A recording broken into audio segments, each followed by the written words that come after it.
Aku rela donorkan satu ginjalku demi suami yang sekarat. Tapi 1 jam sebelum operasi, perawat menarikku masuk ke gudang laundry dan memaksaku mengintip lewat ventilasi. Di sana, aku melihat suamiku yang katanya lumpuh total, sedang berjoget riang dengan dokter sahabatku. Ternyata, sebelum ceritanya dimulai, silakan tulis di kolom komentar dari daerah mana saja teman-teman yang menonton cerita ini. Jangan lupa like dan subscribe agar channel ini bisa semakin berkembang dan bisa mempersembahkan cerita yang lebih menarik lagi. Suara beb berirama dari monitor detak jantung menjadi satu-satunya musik yang menemani malam-malam panjangku sebulan terakhir ini. Bau disinfektan yang tajam seolah sudah menyatu dengan pori-pori kulitku. Aku menatap wajah pucat suamiku, Raka, yang terbaring lemah di atas ranjang pasien kamar VVIP ini. Tubuhnya dipenuhi selang infus. Setiap tarikan napasnya terdengar begitu berat, seolah ia sedang bertarung melawan malaikat maut yang siap menjemput kapan saja. Mas, bisikku pelan, takut mengganggu istirahatnya. Tanganku yang gemetar mengusap punggung tangannya yang dingin. Sudah 30 hari Raka divonis gagal ginjal akut. Duniau rasanya runtuh saat dokter mengatakan kedua ginjalnya sudah tidak berfungsi. Sejak saat itu, senyum hangat suamiku hilang, digantikan oleh rintihan kesakitan dan tatapan kosong yang menyayat hati. Aku melirik tumpukan tagihan di meja nakas. Angkanya membuat kepalaku pening. Demi kenyamanan Raka, aku memaksakan diri memesan kamar VVIP. Dia bilang dia tidak bisa tidur jika berisik, dan stres hanya akan memperburuk kondisinya. Sebagai istri yang berbakti, mana mungkin aku menolak? Pagi tadi, aku baru saja menandatangani surat jual beli mobil Honda Jazz kesayanganku, satu-satunya aset yang kubawa sebelum menikah. Uangnya habis dalam sekejap untuk menutupi biaya cuci darah dan deposit kamar minggu ini. Tabunganku sudah menipis. Bahkan cincin kawin kami pun sudah masuk daftar gadai. Tiba-tiba, jemari Raka bergerak pelan. Matanya perlahan terbuka, sayu dan redup. Sarah, panggilnya lirih. Suaranya serak, nyaris tak terdengar. Aku langsung sigap berdiri, mendekatkan wajahku padanya. Iya, Mas, ada yang sakit? Mau minum? Atau panggil dokter? Tanyaku bertubi-tubi dengan nada panik. Raka menggeleng lemah. Dia menatapku dengan mata berkaca-kaca. Air mata menetes dari sudut matanya, membasahi bantal. Maafin aku, ya? Ucapnya terbata-bata. Aku cuma jadi beban buat kamu. Harusnya kamu gak usah jual mobil kamu. Harusnya biarin aja aku mati. Dadaku sesak mendengar perkataannya. Rasanya seperti ada ribuan jarum yang menusuk jantungku. Aku segera membungkam bibirnya dengan jari telunjukku. SSTT. Jangan ngomong gitu. Potongku tegas, meski air mataku sendiri sudah tak terbendung. Harta bisa dicari lagi, Mas. Tapi kalau kamu gak ada, aku mau hidup sama siapa? Uang gak ada artinya kalau aku sendirian. Raka tersenyum kecut, wajahnya menyeratkan rasa bersalah yang mendalam. Tapi kamu kurus banget, sayang. Lingkar matamu hitam. Kamu pasti capek ngurusin suami penyakitan kayak aku. Aku menggenggam tangannya erat, menciumnya berkali-kali. Aku gak capek. Aku kuat. Asal kamu sembuh, Mas. Ingat, minggu depan jadwal operasi transplantasi. Aku sudah siap. Ginjal aku cocok buat kamu. Kita bakal sehat bareng-bareng lagi. Ya, itu adalah kartu truf terakhirku. Aku bukan hanya menyerahkan hartaku, tapi aku juga akan menyerahkan sebagian dari tubuhku. Satu ginjalku untuk dia. Tidak ada keraguan sedikit pun di hatiku. Raka menatapku dalam-dalam, tatapan yang kuartikan sebagai rasa cinta dan terima kasih yang tak terhingga. Dia menarik napas panjang, seolah menahan tangis. Kamu terlalu baik buat aku, Sarah. Aku janji, kalau aku sembuh nanti, aku bakal bahagiain kamu seumur hidup. Aku gak akan biarin kamu sedih lagi, janjinya dengan suara bergetar. Mendengar janji itu, segala lelahku rasanya menguap. Beban tagihan rumah sakit, rasa lapar karena aku sering melewatkan makan siang demi hemat, semuanya terasa sepadan. Aku hanya butuh dia sembuh. Itu saja. Sekarang Mas istirahat lagi ya. Jangan banyak pikiran. Biar aku yang urus semuanya. ujarku sambil membetulkan letak selimutnya. Raka mengangguk patuh, lalu perlahan memejamkan matanya kembali. Aku kembali duduk di kursi penunggu yang keras, menatapnya dengan penuh harap. Tanpa sadar, aku tersenyum getir. Aku merasa menjadi istri paling beruntung karena bisa berjuang untuk suami yang begitu mencintaiku. Aku tidak tahu bahwa di balik pintu kamar yang tertutup rapat itu, takdir sedang menyusun skenario lain yang akan memutarbalikkan duniaku. Terdengar ketukan pelan di pintu. "Permisi." Suara wanita yang sangat familiar terdengar dari luar. Aku menoleh. Itu pasti Dr. Vina, sahabatku sekaligus dokter yang menangani Raka. Aku segera bangkit untuk membukakan pintu, tanpa menyadari bahwa kedatangannya kali ini membawa sesuatu yang lebih dari sekadar pemeriksaan rutin. Sesuatu yang akan mengubah rasa cintaku menjadi mimpi buruk. Aku membuka pintu kamar rawat perlahan. Benar saja, Dr. Vina berdiri di sana dengan senyum simpul yang selalu menenangkan. Jas putihnya terlihat kontras dengan wajahnya yang segar, sangat berbeda denganku yang lusuh dan tak terawat. "Hai, Sar. Ganggu waktunya sebentar ya," sapa Vina lembut sambil melangkah masuk. Aroma parfum mahalnya seketika memenuhi ruangan, sedikit menyamarkan bau obat-obatan yang menyengat. "Enggak ganggu kok, Vin. Mas Raka juga baru bangun," jawabku sambil memberi jalan. Vina bukan sekadar dokter bagiku. Dia sahabatku sejak masa putih abu-abu. Dialah yang dulu mengenalkan aku pada Raka. Saat Raka divonis sakit, Vina jugalah yang mati-matian mencarikan kamar VVIP ini dan mengurus segala administrasi yang rumit. Aku berutang banyak padanya. Vina berjalan mendekati ranjang Raka. Tangannya dengan cekatan memeriksa selang infus dan monitor jantung. Sikapnya sangat profesional. "Gimana rasanya hari ini, Kak? Masih sesak napasnya?" tanya Vina dengan nada formal. Raka mengangguk pelan. Wajahnya masih memasang ekspresi menahan sakit yang sama seperti tadi. "Masih, Dok. Dada saya rasanya berat banget. Punggung juga nyeri." Vina menghela napas panjang, lalu mencatat sesuatu di papan rekam medis. "Tahan ya. Kondisi ginjal kamu memang sudah di tahap kritis. Racun di dalam darah kamu menumpuk cepat karena fungsi ginjal yang menurun drastis. Satu-satunya harapan kita cuma operasi minggu depan." Mendengar kata kritis, jantungku kembali berdegup kencang. Aku meremas ujung bajuku dengan gelisah. Vina kemudian berbalik menatapku. Tatapannya berubah menjadi penuh simpati, layaknya seorang sahabat yang peduli.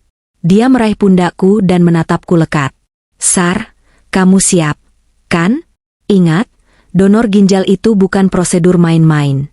Kamu yang sehat bakal kehilangan satu organ vital," ujarnya serius. Aku mengangguk mantap. "Aku siap, Vin. 100%. Asal Raka selamat." Vina tersenyum, lalu merogoh saku jas putihnya. Dia mengeluarkan sebuah botol kaca kecil berisi cairan berwarna kemerahan. Tidak ada label apotek di sana, hanya tulisan tangan di stiker putih, "Dosis stamina pagi." "Bagus kalau kamu siap. Nah, karena kamu bakal jadi pendonor, kondisi fisik kamu harus prima. Aku lihat kamu pucat banget beberapa hari ini, Sar. Hamengkubuwono kamu agak turun," kata Vina sambil menyodorkan botol itu padaku. Aku menerima botol kecil itu dengan ragu. "Ini apa, Vin?" "Ini multivitamin dosis tinggi, impor khusus dari Jerman. Biasanya aku resepin buat pasien pasca operasi biar cepat pulih. Tapi buat kamu, ini bakal bantu ningkatin stamina dan kadar oksigen di darah biar pas operasi nanti kamu nggak kolapse," jelas Vina meyakinkan. "Minum sekarang ya, Sar. Habiskan. Rasanya emang agak pahit, kayak almond gitu, tapi khasiatnya cepet banget." Aku menatap botol itu, lalu beralih menatap Raka. Suamiku itu memberikan anggukan lemah dari ranjangnya. "Minum aja, sayang. Vina kan dokter terbaik di sini. Dia pasti kasih yang terbaik buat kita," ucap Raka mendukung. Tanpa rasa curiga sedikit pun, aku membuka tutup botol itu. Rasa haru kembali menyelimuti hatiku. Lihatlah, betapa beruntungnya aku. Punya suami yang mencintaiku, dan sahabat yang begitu perhatian sampai memikirkan detail kesehatanku. "Makasih ya, Vin. Aku nggak tahu harus balas kebaikan kamu pakai apa," ucapku tulus. SSTT. Sesama sahabat nggak perlu hitung-hitungan. Yang penting kalian berdua selamat, jawab Vina. Namun, saat aku mendekatkan botol itu ke bibir, aku tidak melihat apa yang terjadi di belakangku.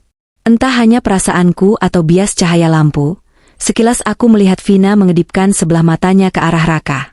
Dan untuk sepersekian detik, rintihan sakit di wajah Raka menghilang, berganti dengan senyum tipis yang aneh. Ah, mungkin aku hanya salah lihat karena terlalu lelah. Aku menenggak cairan merah itu. Rasanya memang aneh. Pahit, getir, dan meninggalkan sensasi panas di tenggorokan. Habiskan, Sar, desak Vina pelan. Matanya menatapku tajam, seolah memastikan tidak ada setetes pun yang tersisa. Botol kecil itu kini kosong. Vina mengambilnya dari tanganku sambil tersenyum puas, seolah lega tugasnya telah selesai. Pintar. Sekarang kamu istirahat ya, Sar. Biar obatnya bekerja maksimal. Jangan kaget kalau nanti jantung kamu berdebar agak kencang, itu tandanya metabolismemu lagi dipacu. Pesan Vina sambil merapikan jas dokternya. Makasih ya, Vin, jawabku sambil mencoba tersenyum, meski rasa pahit di lidahku semakin pekat dan membuat perutku sedikit mual. Vina mengangguk, lalu berpamitan pada Raka. Aku ke ruang jaga dulu ya, Kak. Kalau ada apa-apa, pencet bel aja. Sepeninggal Vina, keheningan kembali menyelimuti kamar VVIP itu. Aku kembali duduk di kursi samping ranjang Raka. Namun, baru 5 menit berselang, ucapan Vina terbukti. Jantungku tiba-tiba berdetak sangat kencang, dek-dek-dek, seolah mau melompat keluar dari rongga dada. Napasku menjadi pendek dan berat. Keringat dingin sebesar biji jagung mulai bermunculan di pelipis dan tengkuku, padahal AC ruangan ini disetel di suhu 18 derajat. Aku memegang dada, mencoba mengatur napas. Hahaha. Kamu kenapa, Sar? Suara Raka terdengar, tapi anehnya, suaranya terdengar jauh dan bergema. Aku menoleh ke arah Raka. Pandanganku mulai berkunang-kunang. Wajah suamiku terlihat berbayang ganda. Dinding ruangan yang berwarna krem seolah berputar pelan mengelilingiku. Gak apa-apa, Mas, cuma pusing dikit. Jawabku terbata. Aku berusaha keras untuk tidak terlihat lemah. Aku tidak mau Raka khawatir. Dia sedang sakit parah, tidak boleh ada beban pikiran. Aku mencoba berdiri untuk mengambil air minum di meja, tapi kakiku terasa seperti jeli. Lututku goyah. Bruk. Aku kehilangan keseimbangan dan jatuh terduduk di lantai. Gelas plastik berisi air mineral di meja tersenggol tanganku dan jatuh, menumpahkan isinya ke lantai. Sarah, panggil Raka. Aku menunggu. Aku menunggu dia panik. Aku menunggu dia memencet tombol darurat untuk memanggil perawat. Atau setidaknya, berusaha menggapai tanganku dari tepi ranjang. Tapi hening. Dengan pandangan yang buram, aku mendongak menatap Raka. Dia masih di posisinya, bersandar nyaman di bantal yang ditinggikan. Dia menatapku yang terkapar di lantai, tapi tidak ada kepanikan histeris di wajahnya. Ekspresinya datar. Dingin. Aduh, hati-hati dong, sayang, ucapnya pelan. Nada suaranya bukan khawatir, melainkan seperti orang yang sedang menegur anak kecil yang ceroboh. Vina kan udah bilang tadi, itu efek obatnya. Kamu jangan manja. Tahan sedikit, kenapa sih? Kata-kata itu menampar telingaku lebih keras daripada rasa sakit di kepalaku. Manja? Aku baru saja menjual mobilku, kurang tidur sebulan, dan siap mendonorkan ginjal, dan dia bilang aku manja karena jatuh pingsan? Air mataku menetes, bercampur dengan keringat dingin. Mungkin Mas Raka benar. Mungkin aku yang terlalu lemah. Mungkin stres membuatku jadi sensitif berlebihan. Maafin aku, Mas, rintihku sambil berusaha bangkit dengan sisa tenaga yang ada. Aku berpegangan pada tepi meja nakas. Perutku bergejolak hebat, rasa mual yang luar biasa mendesak naik ke kerongkongan. Aku harus ke toilet sebentar. Mau cuci muka biar segeran. Pamitku dengan napas memburu. Aku tidak berani ke toilet di dalam kamar ini, takut suara muntahku nanti mengganggu istirahat Raka. Raka hanya mengibaskan tangannya pelan tanpa menatapku lagi. Dia kembali sibuk memijat-mijat kakinya sendiri di balik selimut. Ya sudah sana, jangan lama-lama. Aku mau minta pijit bentar lagi. Aku mengangguk lemah. Dengan langkah sempoyongan seperti orang mabuk, aku menyeret kakiku menuju pintu keluar. Setiap langkah terasa berat, seolah ada rantai besi yang mengikat pergelangan kakiku. Saat aku membuka pintu kamar dan melangkah keluar menuju lorong rumah sakit yang dingin, aku tidak tahu bahwa aku baru saja melangkah keluar dari kandang singa. Rasa sakit di tubuhku ini bukan efek vitamin. Ini adalah lonceng peringatan terakhir dari Tuhan agar aku sadar. Dan di lorong sepi itu, seseorang sudah menungguku. Lorong rumah sakit itu terasa memanjang tanpa ujung, seperti terowongan yang menyedot kesadaranku. Lampu neon di langit-langit berpendar menyilaukan, membuat kepalaku semakin berdenyut hebat. Setiap langkah yang kuambil terasa seperti berjalan di atas kapas, ringan tapi tidak stabil. Aku berpegangan pada dinding dingin lorong itu, mencoba menahan isi perut yang mendesak keluar. Cuma efek vitamin, rapalku dalam hati, mencoba mensugesti diri sendiri seperti ucapan Mas Raka tadi. Namun, tepat saat aku melewati sebuah pintu kayu berwarna kusam di dekat tikungan koridor, sebuah tangan tiba-tiba terulur keluar. Bukan tangan hantu, tapi tangan manusia yang hangat dan gemetar. Tangan itu mencengkeram lengan atasku dengan kuat, lalu menarikku masuk ke dalam ruangan gelap itu dalam satu sentakan cepat. SSTT. Jangan teriak, bisik sebuah suara di telingaku, nadanya penuh ketakutan. Aku terkesiap, nyaris menjerit kalau saja tangan itu tidak segera menutup mulutku dengan lembut. Aroma deterjen dan pelembut pakaian menyeruak masuk ke hidungku. Mataku perlahan beradaptasi dengan keremangan. Aku berada di ruang linen, gudang penyimpanan sprei dan selimut kotor rumah sakit. Di hadapanku berdiri Suster Maya, perawat senior yang selama ini paling telaten memandikan Raka setiap pagi. Wajah keibuannya yang biasanya tenang kini terlihat pucat pasi. Keringat dingin membasahi dahinya. Dia melirik ke arah pintu, memastikan tidak ada orang yang melihat kami masuk. Suster Maya? Ada apa? Lepaskan saya pusing. Saya mau ke toilet. Rintihku lemah sambil mencoba melepaskan diri. Tenagaku benar-benar habis. Suster Maya menggeleng cepat. Dia menuntunku duduk di atas tumpukan selimut bersih, agar aku tidak jatuh. Ibu Sarah, dengarkan saya baik-baik. Saya tahu ibu pusing. Saya tahu ibu mual. Tapi tolong, demi nyawa ibu sendiri, jangan keluar dari sini dulu. Bisik Suster Maya, suaranya bergetar hebat. Aku mengerutkan kening, bingung. Maksud suster apa? Saya sakit karena kecapean, Sus. Dan tadi saya baru minum vitamin dari Dokter Vina. Mendengar nama Dokter Vina, wajah Suster Maya meneras. Dia merogoh saku seragamnya dengan panik dan mengeluarkan selembar kertas yang sudah lecek karena diremas-remas. Itu bukan vitamin, Bu, tekan Suster Maya, matanya menatapku nyalang. Saya tidak seharusnya melakukan ini. Saya bisa dipecat, bahkan dipenjara kalau ketahuan membocorkan data medis tanpa izin dokter. Tapi hati nurani saya tidak bisa diam saja melihat ibu yang begitu tulus malah diperlakukan begini. Dia menyodorkan kertas itu ke tanganku. Dengan pandangan buram, aku menyipitkan mata membaca tulisan-tulisan angka di sana. Itu hasil laboratorium darah.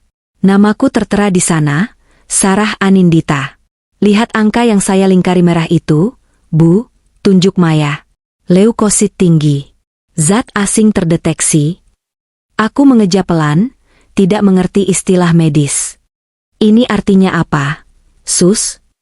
Suster Maya menatapku dengan tatapan iba yang mendalam, seolah dia sedang menatap orang yang sudah divonis mati. Itu artinya di dalam darah ibu ada racun, Bu. Sejenis arsenik dosis rendah yang menumpuk, bisiknya parau. Gejala pusing, mual, dan jantung berdebar yang ibu rasakan sebulan ini bukan karena stres atau kurang tidur. Seseorang sengaja meracuni ibu pelan-pelan. Enggak mungkin. Aku menggeleng lemah, tertawa hambar. Siapa yang mau racuni saya? Saya cuma makan makanan rumah sakit, dan minum vitamin dari. Suaraku tercekat. Ingatanku melayang pada botol kecil tanpa label yang selalu diberikan Vina setiap kali dia berkunjung. Rasanya pahit seperti almond. Dokter Vina dan Pak Raka, lanjut Suster Maya, seolah membaca pikiranku. Saya tidak sengaja mendengar pembicaraan mereka saat mengganti infus Pak Raka kemarin sore. Jangan fitnah suami saya, Sus, bentakku, meski suaraku lemah. Hatiku menolak percaya. Mas Raka mencintaiku. Dia bahkan menangis tadi karena merasa bersalah. Suster Maya tidak mendebatku. Dia tahu kata-kata saja tidak akan mempan untuk meruntuhkan cinta butaku. Dia berdiri, lalu berjalan perlahan menuju dinding belakang gudang yang berbatasan langsung dengan kamar VVIP 305, kamar suamiku. Di dinding itu ada ventilasi udara tua bermodel jalusi kayu yang celahnya cukup lebar untuk mengintip ke kamar sebelah. Saya tahu ibu tidak percaya. Ibu orang baik, terlalu baik sampai tidak sadar ada ular di kasur ibu sendiri, ucap Suster Maya lirih sambil menunjuk ke celah ventilasi itu. Sekarang, buktikan sendiri. Lihat apa yang dilakukan suami ibu saat dia pikir ibu sedang pusing di toilet luar. Dengan jantung berdegup kencang yang bukan lagi karena efek obat, melainkan karena ketakutan akan kebenaran, aku memaksakan kakiku melangkah mendekati ventilasi itu. Apa yang akan kulihat di balik dinding ini akan menghancurkan sisa-sisa duniaku yang sudah retak. Tanganku gemetar hebat saat menyentuh bilah kayu ventilasi yang berdebu itu. Udara dingin dari celah-celah jalusi menerpa wajahku, namun keringat dingin di punggungku justru semakin deras mengalir. Lihat, Bu. Lihat dengan mata kepala ibu sendiri, bisik Suster Maya di belakangku, suaranya terdengar seperti lonceng kematian. Aku menelan ludah, menekan rasa takut yang membuncah di dada. Perlahan, aku mendekatkan mataku ke celah ventilasi. Sudut pandang dari sini cukup terbatas, namun mengarah tepat ke area tengah kamar VVIP 305. Detik pertama, otakku menolak memproses apa yang kulihat. Aku berpikir mungkin aku salah kamar. Atau mungkin, racun di darahku membuatku berhalusinasi. Tapi tidak. Itu benar-benar kamar suamiku. Di sana, di bawah sorot lampu kamar yang terang benderang, Raka tidak berada di atas ranjang. Suamiku, yang 10 menit lalu merintih kesakitan, yang katanya tidak bisa bangun karena gagal ginjal akut, kini sedang berdiri tegak di samping sofa tamu. Tubuhku membeku. Napasku tercekat di tenggorokan. Raka sedang melakukan peregangan pinggang, memutar tubuhnya ke kiri dan ke kanan dengan lincah. Tidak ada tanda-tanda kelemahan. Tidak ada wajah pucat menahan sakit. Wajahnya segar bugar, bahkan terlihat sedikit kemerahan karena tertawa. Aduh, pegal juga ya akting lemas seharian. Punggungku rasanya mau patah tiduran terus. Suara Raka terdengar samar namun jelas menembus dinding tipis ini. Nada bicaranya santai, penuh energi. Di sofa, Dr. Vina duduk dengan kaki disilang, sama sekali tidak terlihat seperti dokter yang sedang merawat pasien kritis. Dia justru sedang membuka bungkusan styrofoam makanan. Ya sabar dong, Kak. Kan bentar lagi cair. Tahan-tahanin dikit lah, sahut Vina sambil terkekeh. Nih, sate kambing pesanan kamu. Aku mintanya bumbunya dipisah biar nggak ketahuan baunya sama si Sarah kalau dia masuk tiba-tiba. Mataku membelalak. Sate kambing? Sebagai pendamping pasien gagal ginjal, aku hafal mati semua pantangan Raka. Daging merah, apalagi kambing, adalah racun bagi ginjalnya yang rusak. Dokter bilang protein tinggi akan memperparah kondisinya dalam hitungan jam. Tapi lihatlah dia sekarang. Raka menyambar tusuk sate itu dengan lahap. Dia mengunyahnya dengan nikmat seolah-olah dia adalah orang paling sehat di dunia. Gila, enak banget. Aku udah muak makan bubur hambar tiap ada Sarah. Keluh Raka sambil menjilat sisa bumbu di jarinya. Air mataku jatuh tanpa permisi. Bukan setetes, tapi mengalir deras membasahi pipi hingga menetes ke lantai gudang yang kotor. Jadi, selama ini semua ini bohong? Rintihan kesakitannya setiap malam? Bohong. Wajah memelasnya saat minta pindah ke kamar VVIP? Bohong. Air matanya saat bilang dia merasa bersalah padaku tadi? Itu juga bohong. Aku teringat bagaimana aku rela tidak makan siang demi menabung uang receh untuk membeli obat tambahannya. Aku teringat bagaimana aku menjual mobil kesayanganku, satu-satunya peninggalan almarhum ayahku, hanya agar Raka bisa tidur nyaman di kamar mewah ini. Ternyata, kamar VVIP ini bukan untuk ketenangannya beristirahat. Kamar ini adalah panggung sandiwara mahalnya. Dan aku adalah penonton bodoh yang membayar tiket paling mahal untuk pertunjukan ini. Pelan-pelan makannya, Kak, ujar Vina sambil menyeka mulut Raka dengan tisu, sebuah gestur yang terlalu intim untuk sekadar hubungan dokter dan pasien. Ingat, minggu depan big day kita. Tenang aja. Ginjal Sarah sehat banget. Kan? Sayang banget kalau cuma diambil satu. Canda Raka sambil tertawa renyah. Di balik dinding gudang, kakiku akhirnya menyerah.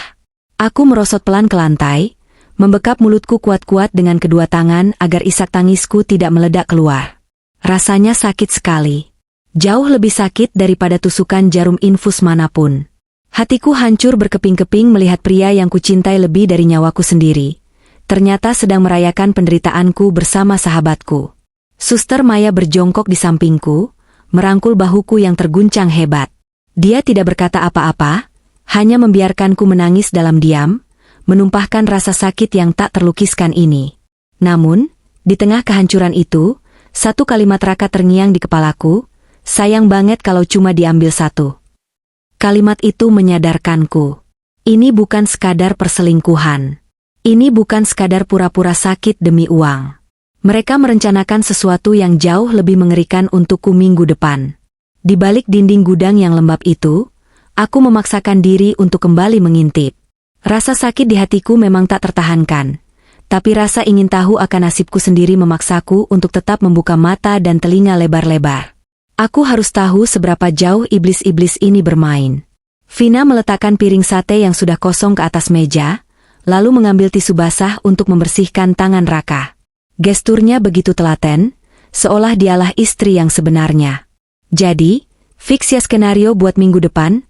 Tanya Vina, suaranya terdengar serius namun santai, seperti sedang mendiskusikan rencana liburan akhir pekan. Raka mengangguk sambil meneguk air mineral. Gas terus. Aku udah capek akting sakit begini. Pinggang pegal, lidah hambar makan bubur terus. Belum lagi harus dengerin celotehan si Sarah yang sok tegar itu. Bikin mual. Kata-kata itu bagaikan tamparan keras di wajahku. Ketegaranku yang selama ini kupikir menjadi kekuatanku di matanya, ternyata hanya membuatnya mual. Tenang aja, sayang. Vina tersenyum miring, sebuah senyum yang membuat bulu kuduku berdiri. Semua sudah aku atur rapi. Kondisi Sarah sekarang udah lemah karena efek vitamin yang dia minum tiap hari. Zat itu udah numpuk di darahnya, bikin kerja jantungnya jadi nggak stabil. Vina menjeda kalimatnya sejenak, menatap Raka lekat-lekat. Nanti pas di meja operasi, begitu bius total masuk, sistem tubuhnya bakal shock. Aku tinggal nyatain terjadi komplikasi anestesi atau gagal jantung mendadak. Dia nggak bakal bangun lagi, Kak. Bersih. Nggak akan ada yang curiga, karena semua orang tahu dia kelelahan ngurusin kamu. Aku membekap mulutku semakin kencang hingga terasa sakit. Napasku tertahan. Mereka bukan hanya ingin mengambil ginjalku. Mereka ingin melenyapkan nyawaku. Terus ginjalnya gimana? Aman? Tanya Raka, sama sekali tidak terdengar sedih mendengar rencana kematian istrinya. Aman, jawab Vina cepat. Klienku dari Singapura udah transfer DP. Begitu Sarah dinyatakan meninggal di meja operasi, kedua ginjalnya bakal langsung kita ambil. Nilainya 2 miliar, Kak. Itu duit cash bersih buat kita. Raka bersiul pelan, matanya berbinar tamak. Gila, 2 miliar dari ginjal, ditambah asuransi jiwa dia yang aku daftarin tahun lalu, cair 5 miliar. Total 7 miliar. Dia tertawa lepas, lalu merangkul pinggang Vina. Hebat banget kamu, Vin. Si Sarah yang bodoh itu beneran tambang emas buat kita. Coba kalau aku cerain dia baik-baik, paling aku cuma dapat setengah harta gono gini yang gak seberapa itu. Mendingan dia mati, kan? Dia jadi pahlawan karena donor ginjal, kita jadi miliarder. Betul banget, sahut Vina manja. Lagian dia terlalu polos. Gampang banget dibohongin. Dikasih racun dibilang vitamin percaya, suami sehat dibilang lumpuh percaya.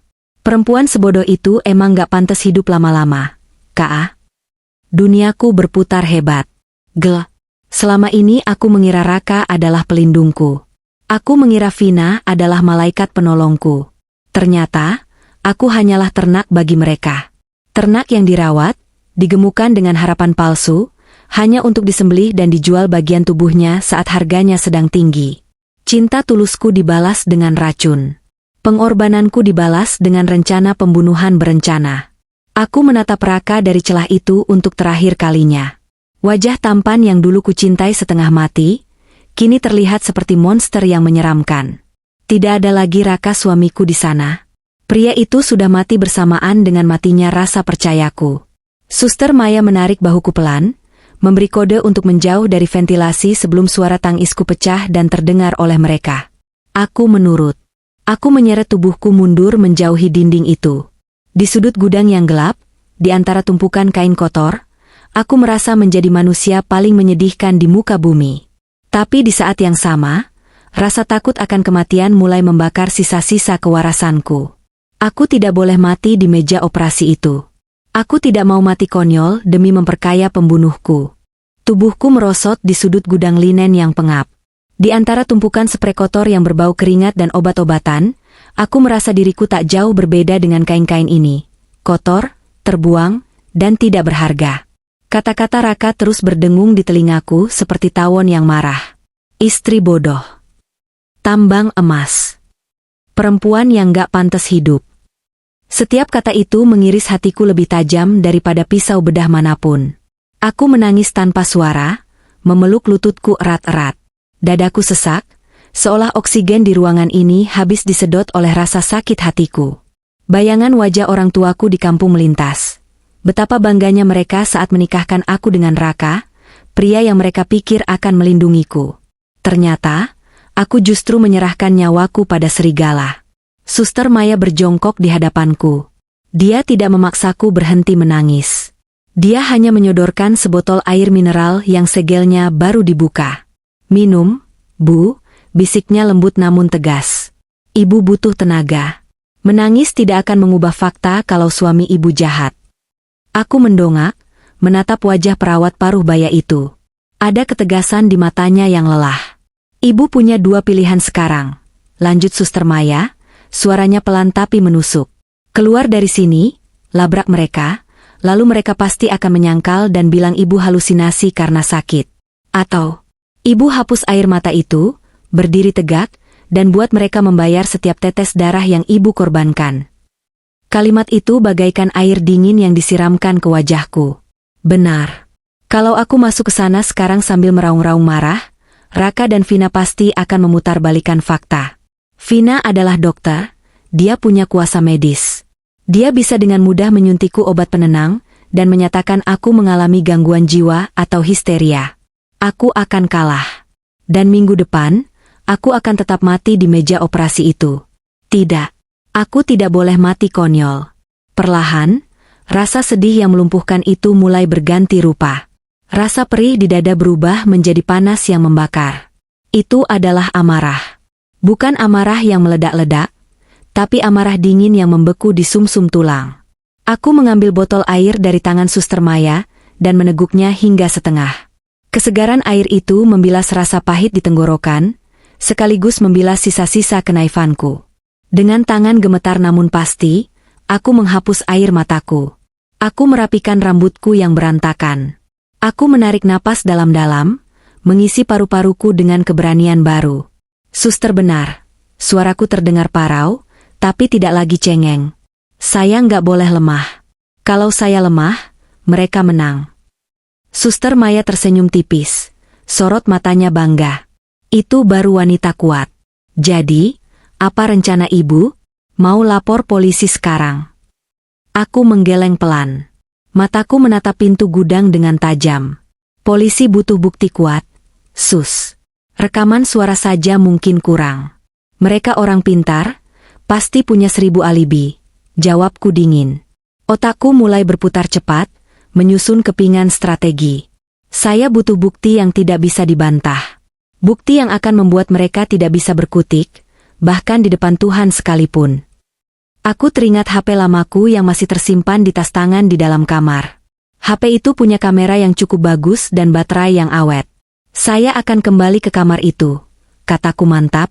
Suster Maya terkejut. Ibu yakin? Ibu bisa menahan emosi melihat wajah mereka? Saya harus bisa, jawabku sambil mengepalkan tangan. Saya akan menjadi aktris yang lebih hebat dari Raka. Saya akan berpura-pura menjadi istri bodoh yang mereka inginkan, sampai saatnya tiba saya hancurkan panggung sandiwara mereka. Aku berdiri. Kakiku masih terasa lemas karena efek racun itu, tapi tekadku menopang tubuhku lebih kuat dari sebelumnya. Sarah yang cengeng sudah mati di sudut gudang ini. Yang berdiri sekarang adalah Sarah yang berbeda. Sarah yang siap melawan. Terima kasih, Sus. Tolong bantu saya awasi dari luar. Jangan sampai ada yang curiga, pintaku. Suster Maya mengangguk mantap. Saya di pihak ibu.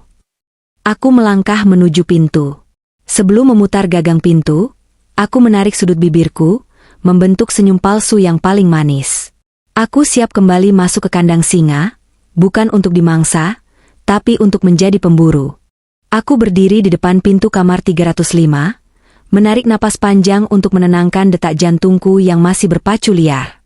Dengan sisa kekuatan mental yang ada, aku mengubah ekspresi wajahku. Tatapan tajam penuh dendam tadi kuhapus. Kugantikan dengan sorot mata sayu, lelah, dan penuh kepasrahan, persis seperti Sarah si istri bodoh yang mereka kenal. Perlahan, aku memutar gagang pintu. Klek. Pemandangan di dalam kamar berubah secepat kilat. Raka yang tadi kulihat berdiri gagah, kini sudah kembali terbaring di ranjang dengan selimut menutupi dada. Matanya terpejam, mulutnya sedikit terbuka, mengeluarkan suara rintihan halus. Sementara Vina, dia berdiri di samping tempat tidur, sibuk mengatur tetesan infus dengan wajah super serius. Aroma sate kambing yang tadi kulihat mereka makan sudah tidak terlalu menyengat, berganti dengan semprotan pengharum ruangan aroma lavender yang berlebihan. Mereka benar-benar profesional dalam kejahatan ini. Maaf ya lama, perutku mual banget tadi, ucapku pelan sambil berjalan masuk dengan langkah diseret-seret. Aku sengaja memegangi kepalaku, berpura-pura pusing berat. Vina menoleh, senyum manisnya langsung merekah. Nggak apa-apa, Sar. Itu wajar kok, efek detoksifikasi obatnya. Masuk angin dikit biasa itu. Sini duduk. Aku menurut, duduk di kursi samping ranjang. Aku menatap Raka. Dia membuka matanya perlahan, menatapku dengan sorot mata yang dibuat sesayu mungkin. Kamu pucat banget, sayang. Kasihan istriku. Ucap Raka lirih, tangannya mencoba meraih tanganku. Dulu, sentuhan tangan ini adalah hal yang paling menenangkan bagiku.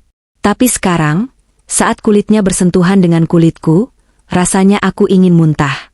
Rasanya seperti disentuh oleh ular berbisa. Namun, aku menahan diri.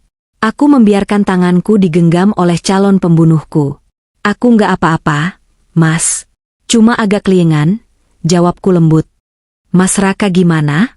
Tadi Vina periksa apa aja? Jantungku agak berdebar tadi, Sar.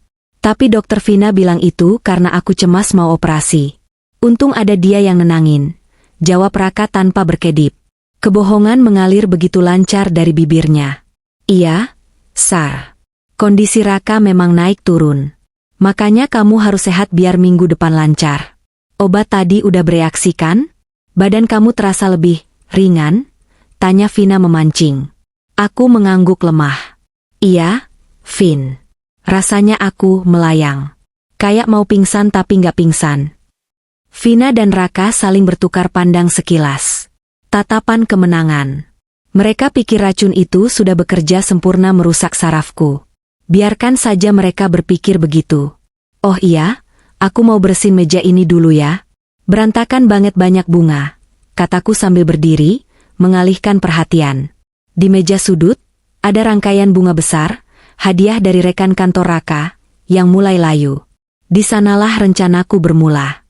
Dengan gerakan pelan, aku pura-pura merapikan daun-daun kering. Di balik rimbunnya daun dan kelopak bunga plastik itu, tanganku dengan cepat menyelipkan HP lamaku yang sudah kuaktifkan mode voice recordernya sejak dari gudang tadi. Posisi HP itu tersembunyi sempurna, namun mikrofonnya menghadap langsung ke arah ranjang Raka. Baterainya penuh, memori kosong.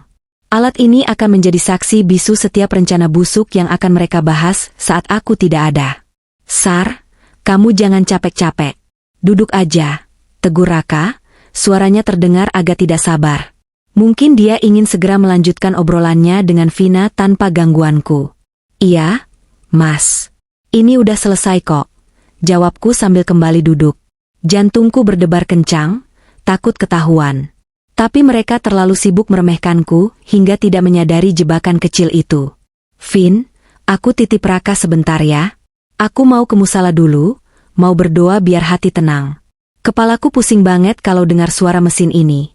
Pamitku, ini adalah bagian dari rencanaku untuk memberi mereka ruang, aman, agar mereka kembali bicara blak-blakan. Bagus itu, Sar. Berdoa yang khusyuk ya. Biar Raka aku yang jagain, jawab Vina antusias.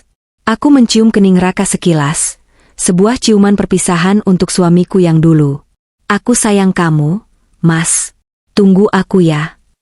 Raka tersenyum tipis. Iya, sayang. Aku melangkah keluar kamar dengan hati yang dingin. Pintu kututup rapat. Di dalam sana, rekaman sedang berjalan. Malam ini, aku akan membiarkan mereka menggali kuburan mereka sendiri dengan mulut mereka. Matahari pagi menembus tirai kamar VVIP, membawa kehangatan yang kontras dengan dinginnya hatiku. Ini adalah H1. Hari terakhir sebelum jadwal operasi transplantasi ginjal yang, menurut skenario jahat mereka, akan menjadi hari kematianku. Semalam, saat Raka tertidur pulas dan Vina pulang, aku berhasil mengambil kembali HP lamaku dari balik rangkaian bunga. Tanganku gemetar saat memutar ulang rekamannya di toilet terkunci. Suara mereka jernih, sejernih niat jahat mereka. Rencana pembunuhan, pembagian uang asuransi, hingga ejekan tentang betapa bodohnya aku, semua terekam sempurna. Itu bukti kuat. Tapi belum cukup. Aku butuh wajah mereka. Aku butuh pengakuan tersirat yang bisa dilihat dunia. Pintu kamar terbuka. Vina masuk dengan langkah tegap, membawa map tebal berisi dokumen medis. Raka yang sudah bangun, langsung memasang wajah, suami sakit, andalannya. Pagi, Sar. Pagi, K.A., sapa Vina ceria. Hari ini hari besar persiapan kita. Sar, ini ada beberapa dokumen persetujuan operasi yang harus kamu tanda tangani ulang. Prosedur rumah sakit, biasa. Vina menyodorkan pulpen dan kertas itu padaku. Aku membacanya sekilas. Di sana tertulis klausul standar. Pihak rumah sakit tidak bertanggung jawab atas risiko komplikasi yang terjadi selama operasi. Klausul yang akan menjadi tameng hukum mereka saat menyuntik mati aku besok. Aku mengambil pulpen itu. Tanganku sengaja kubuat gemetar. Aku takut, Vin. Ucapku lirih, menatap mereka berdua bergantian. Perasaanku nggak enak. Gimana kalau aku nggak bangun lagi habis operasi? Raka langsung berakting. Dia meraih tanganku, matanya menatap sendu. Hei, jangan ngomong gitu, sayang. Kamu pasti bangun. Kita bakal tua bareng-bareng. Ada dokter Vina yang jagain kamu. Vina mengangguk mantap. Tenang aja, Sar. Aku jamin operasinya lancar. Kamu aman di tangan aku. Aku menelan ludah, menahan rasa jijik melihat kepalsuan mereka. Oke, aku tanda tangan, kataku pelan. Tapi aku punya satu permintaan terakhir sebelum operasi besok. Apa itu, Sar? Apa aja pasti Mas kabulin, jawab Raka cepat. Aku mengeluarkan HP utamaku dari saku. Aku mau kita bikin video bareng. Video pesan dan harapan. Buat kenang-kenangan keluarga di kampung. Siapa tahu umurku nggak panjang. Raka dan Vina saling lirik. Aku bisa melihat kilatan rasa enggan di mata Vina. Penjahat biasanya takut kamera. Tapi Raka memberikan kode mata. Seolah bilang, turutin aja, biar dia tenang dan cepat tanda tangan. Boleh dong, sayang. Ide bagus, kata Raka sambil tersenyum lebar. Aku mengatur posisi duduk di antara mereka. Raka di kananku, Vina di kiriku. Kami bertiga menghadap kamera HP yang kupegang. Siap ya? Tanyaku. Aku menekan tombol. Mereka mengira aku hanya merekam video biasa. Mereka tidak tahu, aku sedang melakukan panggilan video private lewat aplikasi meeting online. Dan pesertanya bukan keluarga di kampung. Di seberang sana, layar hitam yang mute itu ditonton oleh pengacara keluargaku dan 2 orang petugas kepolisian yang sudah dihubungi Suster Maya pagi tadi. Link ini juga tersambung ke penyimpanan cloud otomatis. Halo? Sapaku ke arah kamera dengan senyum getir. Ini Sarah. Besok Sarah mau operasi donor ginjal buat suami tercinta, Mas Raka. Di samping Sarah ada Dokter Vina, sahabat terbaik Sarah yang akan memimpin operasi. Aku mengarahkan kamera ke Vina. Dokter Vina, janji ya bakal lakukan yang terbaik, pancingku. Vina tersenyum manis ke kamera, wajah malaikatnya menutupi hati iblisnya. Pasti, Sar. Saya bersumpah demi profesi saya akan pastikan Sarah dan Raka selamat dan sehat kembali. Gocah. Sumpah palsu itu kini terekam dan disaksikan penegak hukum. Kebohongan medis yang sempurna.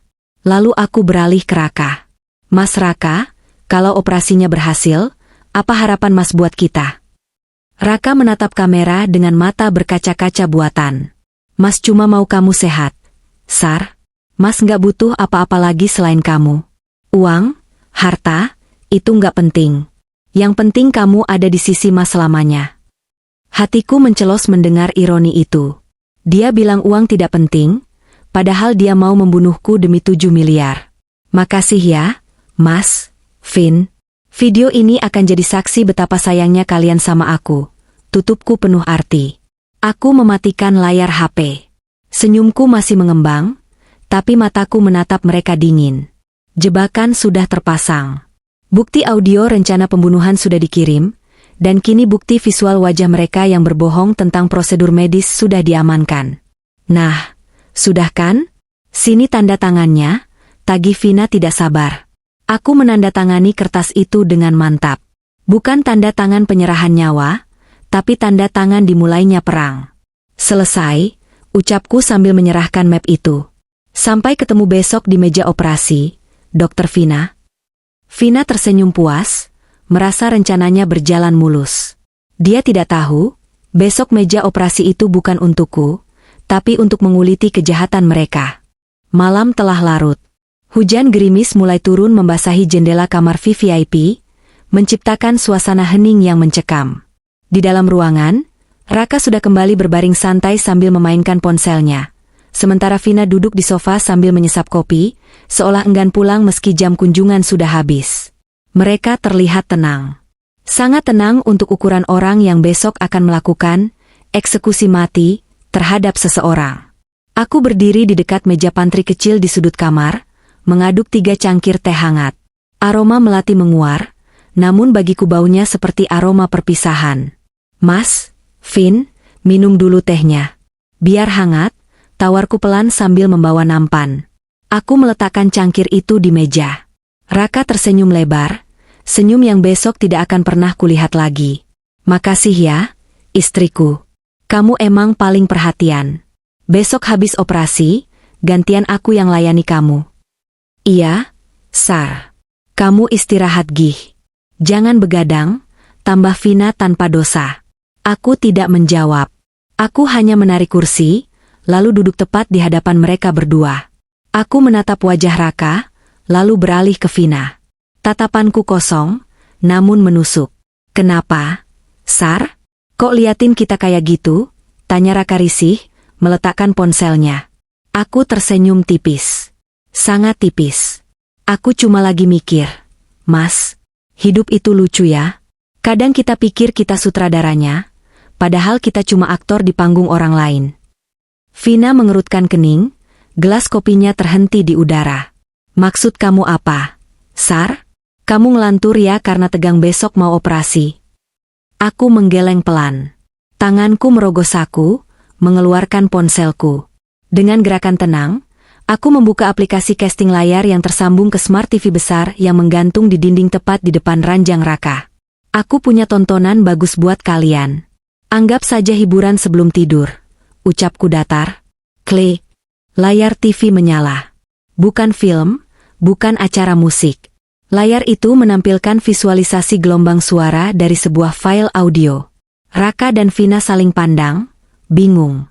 Ini apa sih, Sar? Tanya Raka mulai meninggi. Dengar saja, jawabku. Aku menekan tombol play. Detik berikutnya, suara yang sangat familiar menggema ke seluruh penjuru ruangan melalui speaker TV yang jernih. Ginjal dia sehat banget. Kak, sesuai rencana, minggu depan kita operasi transplantasi. Di meja operasi, aku bakal nyatakan dia gagal jantung dan meninggal. Itu suara Vina. Jelas, jernih, tanpa distorsi. Wajah Vina yang tadi merona karena kopi panas, seketika berubah menjadi seputih kertas. Cangkir di tangannya gemetar hebat, hingga kopinya tumpah sedikit ke celana mahalnya. Rekaman terus berlanjut. Asuransi jiwa dia atas namamu cair 5 miliar. Dan kita bisa nikah, kaya raya, tanpa gangguan si Sarah yang membosankan itu. Akting sakit ginjal ini capek juga ternyata. Kini giliran suara Raka yang memenuhi ruangan. Raka yang sedang terbaring itu membeku. Matanya melotot menatap layar TV seolah melihat hantu. Mulutnya ternganga, tapi tidak ada suara yang keluar. Suasana kamar itu mendadak turun 10 derajat. Dingin. Mencekam. Aku membiarkan rekaman itu berputar sampai habis, sampai kebagian mereka menertawakan kebodohanku. Istrimu yang bodoh itu beneran percaya kamu lumpuh? Dia baru saja transfer lagi uang sisa tabungannya. Setelah rekaman selesai, keheningan yang terjadi sungguh memekakan telinga. Hanya suara detak jam dinding dan napas Raka yang memburu yang terdengar. Aku berdiri perlahan, menatap mereka berdua dengan dagu terangkat. Tidak ada lagi Sarah yang membungkuk. Tidak ada lagi Sarah yang menangis. Gimana filmnya? Bagus? Tanyaku santai, seolah baru saja membahas cuaca. Sar, Dinda, ini rekayasa kan? Kamu dapat dari mana? Ini Aikan? Raka tergagap, keringat dingin sebesar biji jagung bercucuran di pelipisnya. Dia mencoba bangun, lupa kalau dia sedang pura-pura sakit parah. Vina lebih cerdas. Dia langsung sadar situasinya. Dia berdiri dengan panik, matanya liar menatap pintu keluar. Sarah, kamu salah paham. Itu kami cuma bercanda. Itu latihan drama buat-buat. Latihan drama? Potongku sambil tertawa kecil. Tawa yang terdengar menyakitkan bahkan untuk diriku sendiri. Drama pembunuhan berencana maksudnya? Aku melangkah mendekati Raka. Dia mundur ketakutan di atas ranjangnya, sampai punggungnya menabrak sandaran. Aku sudah tahu semuanya, Mas. Racun arsenik yang kalian sebut vitamin. Ginjal sehat kamu yang pura-pura rusak. Perselingkuhan kalian. Dan rencana kalian buat bikin aku mati besok. Air mataku menetes satu, tapi aku segera menghapusnya dengan kasar. Kalian pikir aku bodoh. Kalian pikir aku cuma istri kampung yang bisa kalian perah darah dan uangnya. Tapi kalian lupa satu hal. Aku mencondongkan wajahku ke depan wajah Raka, menatap manik matanya yang penuh ketakutan. Seorang istri akan melakukan apapun demi suaminya. Termasuk menjadi detektif untuk membongkar siapa suaminya sebenarnya. Sar, tolong Sar dengarkan aku. Raka mencoba meraih tanganku. Aku menepisnya kasar. Jangan sentuh aku dengan tangan kotormu. Vina tiba-tiba bergerak cepat menuju tasnya di sofa, sepertinya mau mengambil sesuatu atau kabur. Jangan bergerak, Dokter Vina, ucapku dingin tanpa menoleh ke arahnya. Kalau kamu keluar dari pintu itu sekarang, polisi yang sudah menunggu di lobi akan langsung menangkapmu dengan tuduhan melarikan diri. Langkah Vina terhenti. Tubuhnya kaku. Ya, lanjutku sambil menunjuk ke arah HP-ku yang masih menyala. Rekaman ini sudah ada di tangan pengacara dan polisi sejak 1 jam yang lalu. Video live kita tadi pagi, itu juga sudah jadi barang bukti. Raka lemas seketika. Tubuhnya merosot di ranjang, kali ini bukan akting. Dia benar-benar hancur. Wajah tamaknya hilang, berganti dengan wajah pecundang yang tertangkap basah. Sandiwara selesai, bisikku tajam. Sekarang, giliran kalian yang merasakan neraka. Ruangan VVIP itu kini terasa seperti ruang sidang yang pengap. Oksigen seolah menipis, digantikan oleh aura kepanikan yang terpancar dari wajah Raka dan Vina. Raka, pria yang selama ini selalu menjaga wibawanya di depanku, kini melakukan hal yang menyedihkan. Dia turun dari ranjang, mengabaikan selang infusnya yang tertarik paksa hingga tiangnya bergoyang. Dia menjatuhkan dirinya di kakiku, bersimpuh. Sar, sayang dengerin aku dulu.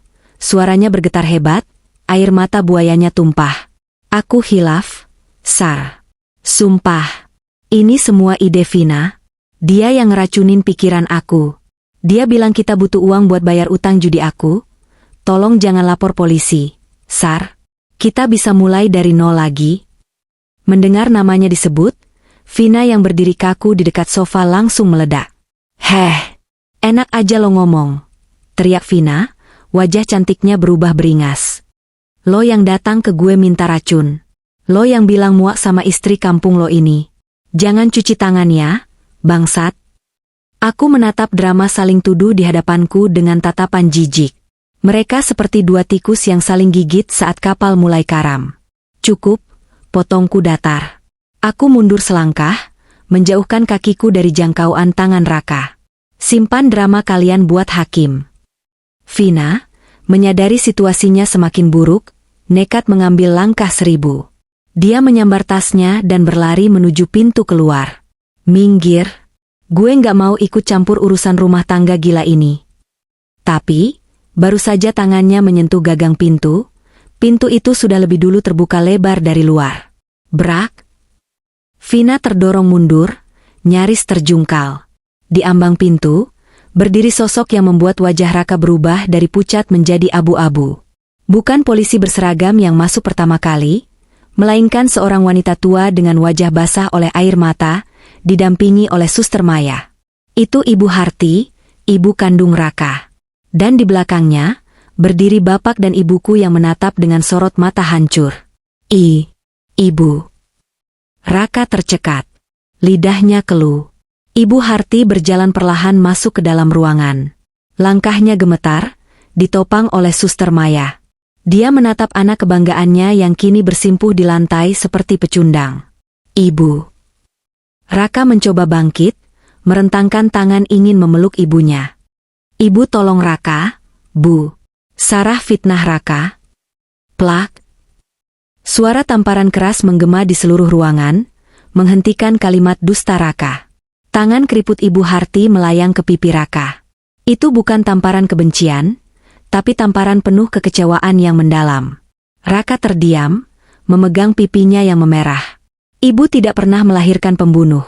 Raka, jerit Ibu Harti, suaranya pecah oleh tangis. Tubuhnya terguncang hebat. Tega kamu mau membunuh istrimu sendiri? Istri yang merawat kamu, yang membersihkan kotoran kamu, yang rela jual mobil bapaknya demi kamu. Bu, bukan gitu. Diam kamu. Bentak bapakku yang kini maju, merangkul pundakku erat-erat. Bapak menatap menantunya dengan mata menyalang. Saya serahkan anak gadis saya baik-baik ke kamu untuk dijaga, Raka.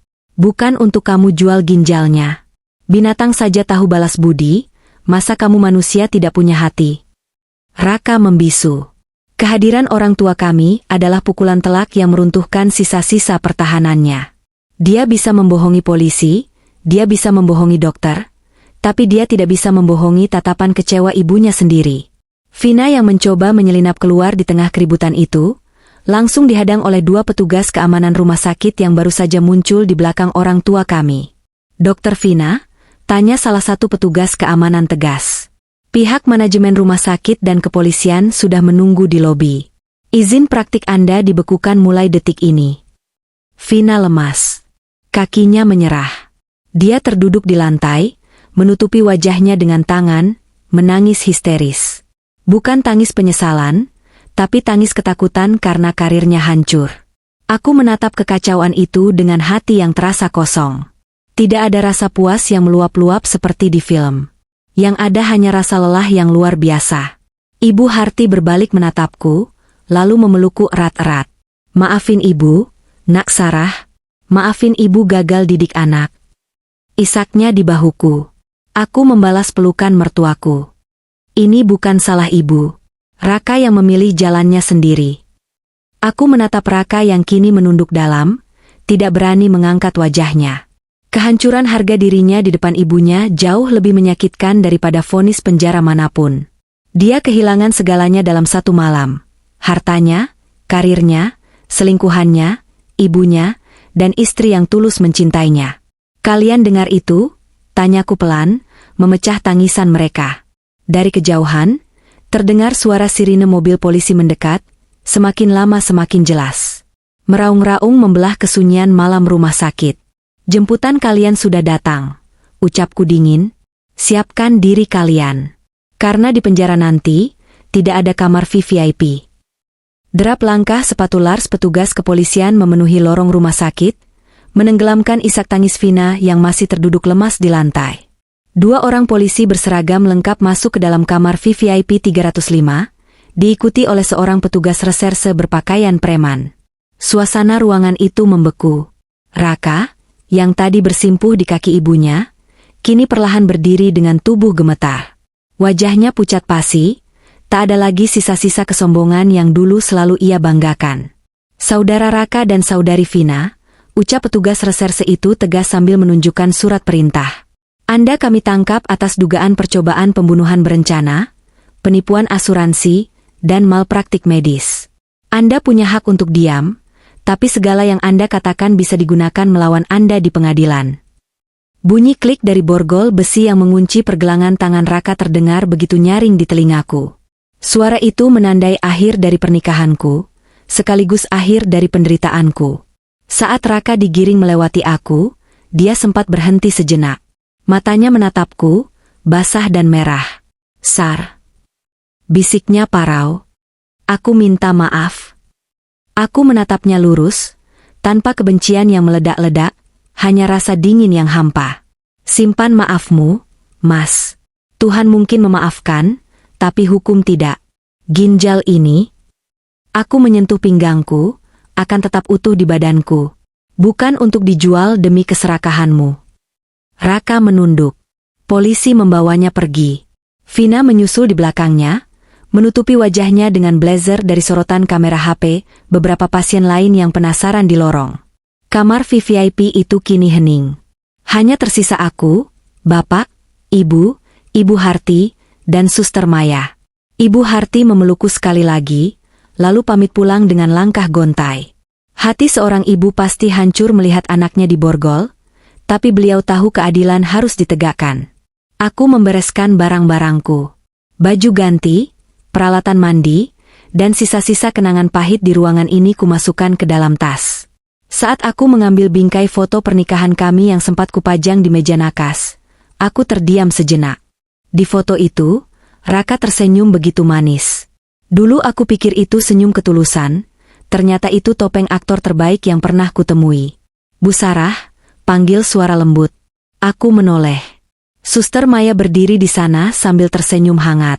Terima kasih, Sus, ucapku tulus, menggenggam tangannya.